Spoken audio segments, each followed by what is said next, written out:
Olá, boa noite.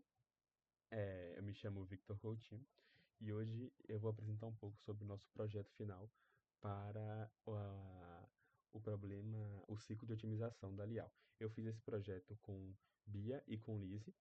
Então, para iniciar, o que foi solicitado para a gente?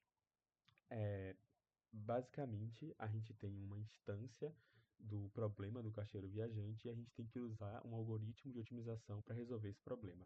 O algoritmo que a gente utilizou foi a meta heurística do VNS, o Variable Neighborhood Search, ou a busca em vizinhança variável, e o objetivo é basicamente encontrar o menor custo visitando um conjunto fixo de cidades. Então, o que seria esse problema do caixeiro viajante? O TSP, o problema do caixeiro viajante, ele basicamente diz que você tem um caixeiro e que ele tem que passar por uma certa quantidade de cidades e voltar para sua cidade inicial. Qual é o melhor jeito de ele fazer isso? E qual seria esse melhor jeito, minimizando a distância que ele faz dentro desse tour? Então, falando um pouco mais formal agora, esse problema do caixeiro viajante é um problema de grafos, em que a gente tem que achar um ciclo hamiltoniano, onde ele é um problema que ele é considerado NP difícil. Ou seja, a gente não tem um algoritmo que consegue encontrar a solução dele em um tempo determinístico polinomial. Isso porque, se a gente for verificar todo o conjunto de soluções eh, do caixeiro viajante, geralmente a gente vai ter uma quantidade absurda de interações, que, por exemplo, ele funciona de forma fatorial. Então, computacionalmente, por exemplo, isso seria inviável. E aí, o jeito que a gente usa para reverter isso é utilizando meta-heurísticas. A meteorística, como eu já falei anteriormente, que a gente utilizou foi a VNS. E o que seriam essas meteorísticas? As meteorísticas, elas seriam algoritmos que não garantem a melhor solução, mas garantem boas soluções. Então a gente não vai estar ali sempre achar a melhor solução para um problema em si, mas a gente vai conseguir chegar ali no conjunto de boas soluções que é onde a melhor solução está inserida em si. Então, falando um pouco mais do VNS, o VNS é uma meta heurística que explora sistematicamente vizinhança de diferentes tamanhos para escapar de ótimos locais.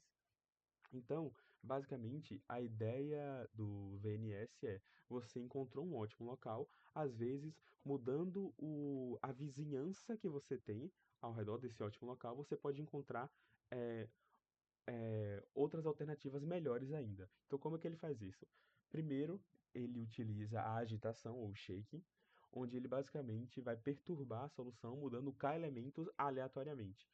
O mais importante nesse quesito aqui é a parte do aleatório, já que ele vai funcionar mudando células da nossa solução de forma aleatória.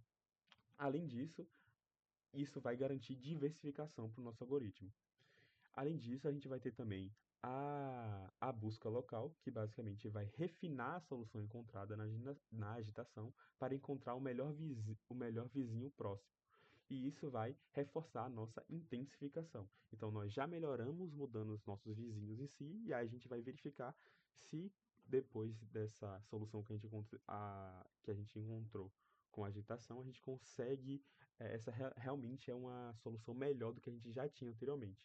E se for uma solução melhor do que a gente já tinha anteriormente, a gente faz essa mudança de, de rota. Além disso, a gente tem a mudança de vizinhança também, que é basicamente à medida que a gente não vai achando melhores soluções, como por exemplo a gente coloca aqui k igual a 1, a gente vai aumentando a perturbação. Ou seja, se a gente não encontrou uma solução boa só mudando um elemento aleatoriamente, agora a gente vai começar a mudar duas cidades aleatoriamente. Agora a gente vai começar a aumentar três, quatro e assim por diante. Então, a ideia desse algoritmo é principalmente essa. É à medida que a gente não vai encontrando uma melhor solução do que a gente já tem, a gente vai aumentando a perturbação, aumentando essa aleatoriedade, aumentando a vizinhança, até o momento que a gente encontre uma solução melhor do que a gente já tem, ou tão boa quanto nesse sentido. Então, a gente dando prosseguimento aqui, essas são as bibliotecas que a gente utiliza, ou a Math, Randall, Time e a Matplotlib para fazer os gráficos em si. Então aqui a gente chega na parte da instância do nosso problema do caixeiro viajante, onde a gente tem 17 cidades, onde elas são pontos, onde a gente tem aqui o ponto X e o ponto Y.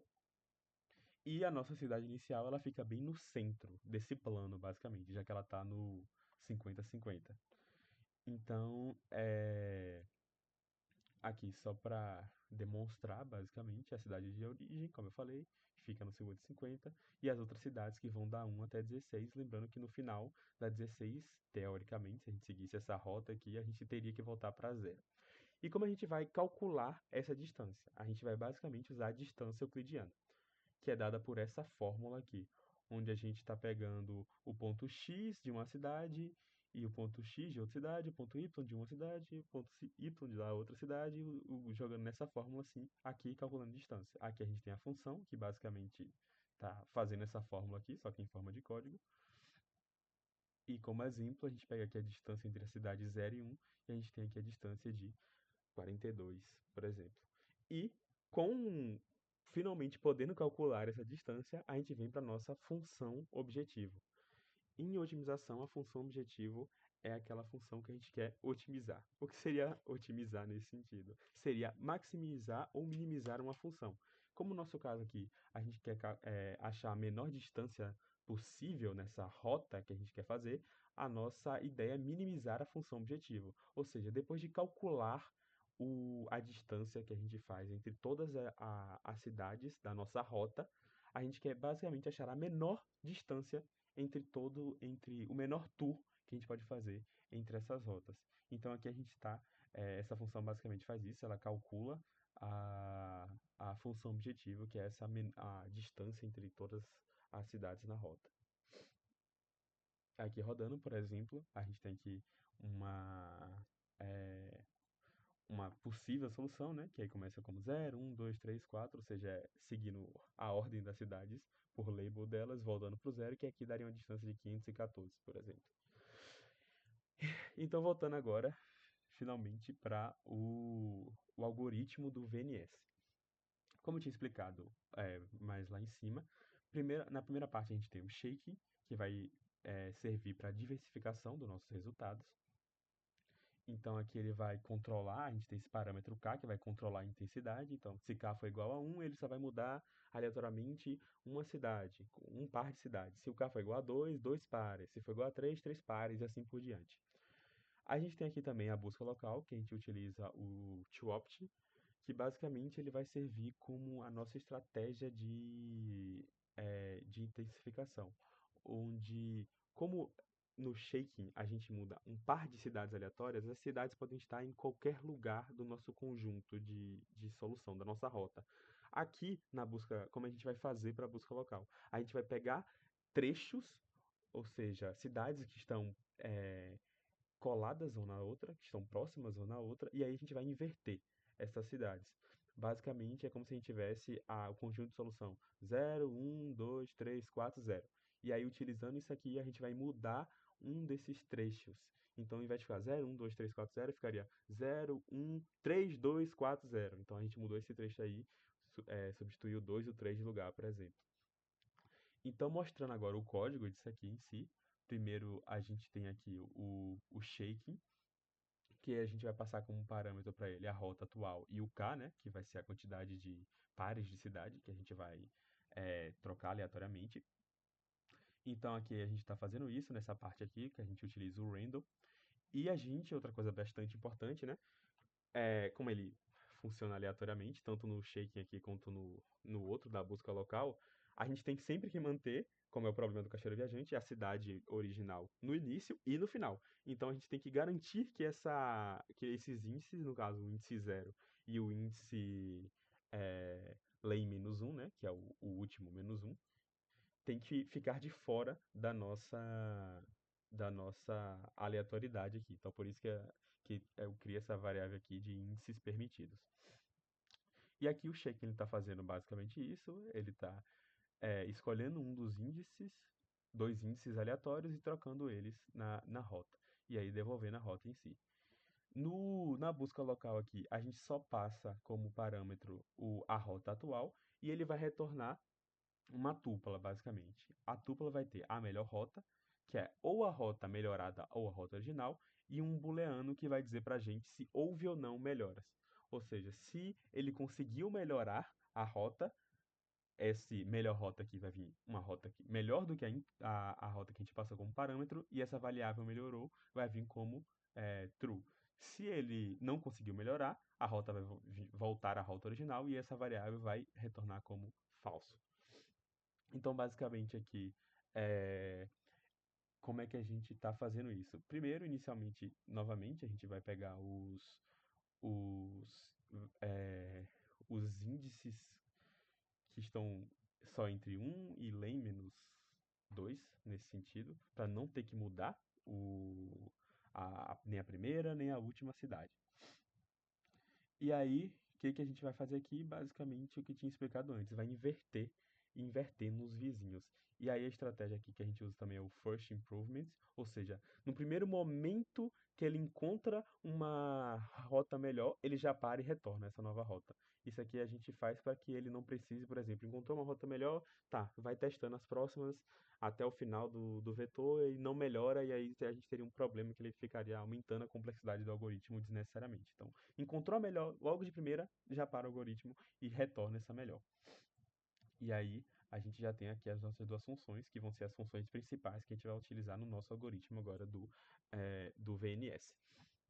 Então agora, como vai funcionar o nosso VNS no geral?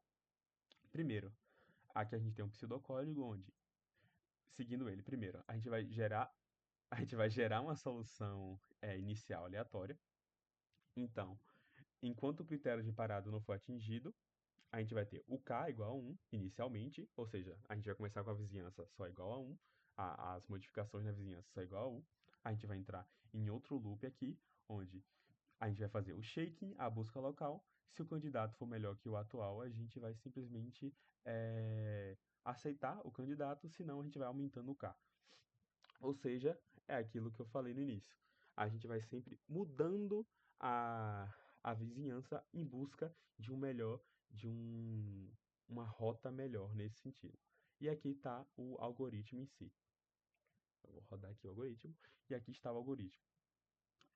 Basicamente, a gente passa como parâmetro o k máximo, que a gente acha que vai ser necessário, que vai ser a perturbação, que a gente vai usar tanto no shaking quanto na busca, o máximo de interações, e aqui uma variável que a gente utiliza só para printar no final, basicamente. Então, vamos lá. Primeiro aqui, a gente está gerando uma solução inicial. Então, a gente dá para ver que a gente faz isso aqui. A gente embaralha aleatoriamente as cidades, de 1 a 16, nesse caso. E aí, no final, a nossa solução vai ser a cidade 0, essa aí, shuffle que a gente fez, esse embaralhamento, e por fim, no final de novo, a cidade 0. Então a gente criou aqui uma solução realmente totalmente aleatória. E aí, depois disso, a gente calcula o custo da nossa solução, é, e depois a gente já define ela como a melhor solução até agora e bota ela num histórico com as melhores soluções, já que isso vai ser importante para a gente utilizar lá na frente. E aqui só a parte do verbose, que é para imprimir basicamente esses parâmetros que a gente usou inicialmente. Então aqui começa basicamente a mágica. Aqui a gente está calculando o número de interações que a gente já fez atualmente e começa o loop que é simplesmente o pseudocódigo que a gente tinha ali em cima. Enquanto não chegar no máximo de interações, que a gente passa como parâmetro, a gente começa inicialmente definindo k igual a 1, depois, enquanto o k não chegar no k máximo, que a gente também passa como parâmetro, faz o shaking, a busca local e vê se melhorou. Se melhorar, já quebra já, e aí já pega esse melhor que a gente encontrou, calcula o custo dele. Se ele for melhor que o atual, ele já vira a melhor solução, e aí o K volta como 1, e o loop todo atualiza o melhor global, e aí o loop todo volta do início, basicamente. Sempre mudando, tentando mudar, sempre tentando mudar a vizinhança para achar esse melhor local em si. E aqui executando, E eu acho que eu esqueci de executar a célula aqui em cima. Um segundo.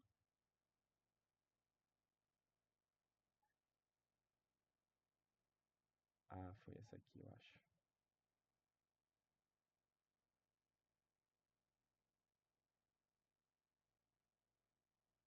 E aí agora a gente tem a nossa função definida para uso. E agora, quais foram os parâmetros que a gente escolheu? Basicamente, o K máximo, que seria a quantidade de perturbação que a gente vai ter, a gente definiu como 4. O máximo de interações que a gente definiu vai ser como 2, 2 não, 200. E o número máximo de execuções, as múltiplas execuções que a gente vai utilizar mais para frente, a gente definiu como 5. Então, o nosso shaking só vai de 1 até 4.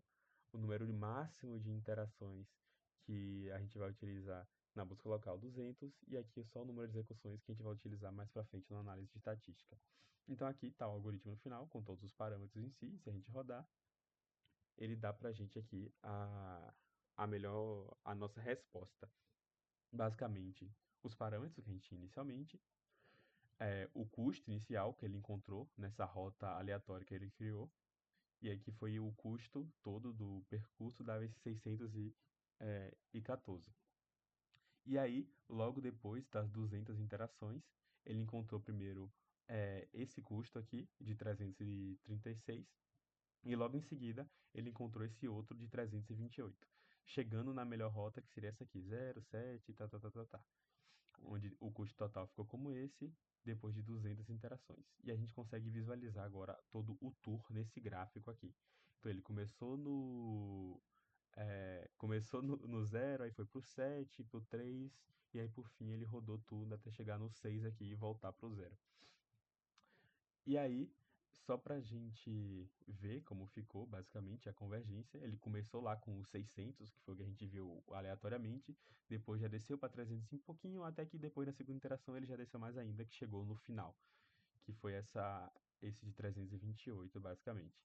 E aqui a gente faz um teste que é executando, que é agora que a gente vai usar aquele número máximo de execuções, que a gente basicamente vai executar novamente o algoritmo 5 vezes, só para ver se ele vai dar realmente essa é a melhor resposta. Ah, por que a gente está fazendo isso? Porque, como a gente mostrou, depende. é, Ele encontrar a melhor rota, além de depender da aleatoriedade no shaking, também depende dessa escolha inicial que ele faz em si. Se ele fazer uma escolha de uma rota inicial muito ruim, talvez ele não encontre necessariamente sempre esse melhor caminho. Então essa parte é aleatória, então por isso que a gente é, vai fazer essa análise aqui estatística, rodando o algoritmo 5 vezes. Aqui a gente dá para ver que ele deu basicamente a mesma resposta. Esse 328 é realmente a melhor execução, mas diferente do que a gente viu, mesmo sendo a melhor execução, o tour global mudou. Aqui a gente dá pra ver que essa foi a rota escolhida, só que ele fez 0, 6, 2, 1. E é na primeira que a gente encontrou, o tour que ele tinha encontrado seria esse 0, foi 0, 7, 3, 4, ou seja, deu pra ver que ele encontrou o mesmo resultado em uma rota diferente aqui, que ele definiu como o melhor. Então, por fim, é, chegando no final, a gente tem aqui o, um resumo do que a gente encontrou, os pontos fortes, que é que a gente achou o VNS fácil de implementar, ele é bom para escapar de ótimos locais, onde a gente viu que ali ele encontrou o melhor, encontrou essa solução aqui muito boa, até mesmo com outras rotas. Ele não precisa de muitos parâmetros, ele é eficiente para os problemas pequenos do caixeiro viajante, e múltiplas execuções produzem resultados consistentes. De limitação, a gente tem a questão da escalabilidade para instâncias muito grandes, dependência da solução inicial, como eu falei, se a gente não tiver uma boa solução inicial ali, porque ela é aleatória, ele pode demorar mais ou realmente não encontrar um ótimo local muito bom. E ele não tem, por ser uma meteorística, não tem garantia de ótimo global também. A, Além disso, a estratégia que a gente utilizou talvez ele a não ser suficiente para instâncias muito complexas em si. Então, a gente listou aqui também algumas possíveis melhorias, como combinar com outras meteorísticas, implementar outras estratégias em si. Mas esse foi o nosso trabalho em si.